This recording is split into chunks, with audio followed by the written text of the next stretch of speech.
the bells. So we're outside here. So another Buc-ee's. I'm gonna go inside the car.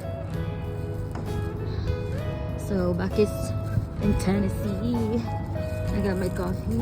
So my husband is still inside the Buc-ee's. So at the Buc-ee's big store. It's actually a gasoline station. But ito pagpakita ko sa inyo ha. Malawak yung gasoline station nila. Ayan. Hanggang doon. Basta malawak yung asawa ko guys. Ang daming dala. Hindi ko alam kung nabasa ko yung message niya. Nag-message ako na kung makabili siya ng tubig kahit alin na bottled water. Kasi i-refill ko lang sa tumbler namin. Ay! Hindi, parang wala. Oh no!